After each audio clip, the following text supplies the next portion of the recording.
2 minutes pour comprendre aujourd'hui le PSA. Alors je suis avec le professeur François Desgrandchamps, vous êtes auteur de La prostate, on en parle. Le PSA, c'est la terreur de tous les hommes. On se dit, voilà, j'ai un taux de PSA élevé, j'ai un cancer. C'est vrai, Oui, c'est pas vrai? alors c'est pas vrai. Simplement, le PSA est le seul dosage qui permet d'être une sorte de signal d'alarme pour savoir si on a un cancer.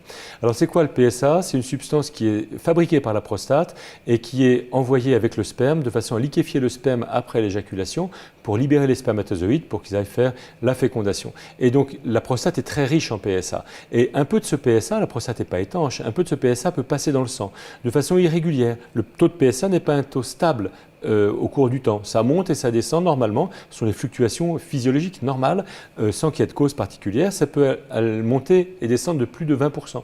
Donc un seul taux de PSA ne permet pas de savoir où on en est. Il faut au moins qu'il y ait 2 dosages de suite, consécutifs à 15 jours d'intervalle, pour savoir si l'élévation, puisque c'est ça qui inquiète tout le monde, l'élévation est confirmée. Dans ces cas-là, il faut faire des examens. Mais ces examens peuvent aboutir bien sûr à un diagnostic de cancer. Quand on aboutit au diagnostic du cancer, d'habitude, il est très localisé. Ce sont des cancers très débutants. Mais ça peut être dû à autre chose. Les infections de la prostate élèvent le PSA. L'adénome, donc les grosses prostates bénignes, élèvent le PSA. Et puis, donc, le cancer localisé élève le PSA aussi. Mais attention à la normale. La normale est de 4. La normale, c'est une norme moyenne. Enfin, c'est une médiane sur une grande population.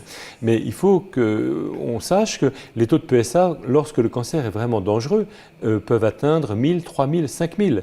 Donc, avoir un PSA à 7, c'est au-dessus de la normale. Mais ça n'a rien d'inquiétant, particulièrement. Si jamais on trouvait un cancer avec un taux de PSA de ce niveau-là, on guérit facilement. C'est quand les PSA sont vraiment très élevés que c'est plus difficile de rattraper la situation. Donc le taux de PSA, pour synthétiser, on surveille, on ne s'alarme pas inutilement et dans tous les cas, on va voir son médecin. Absolument. Merci.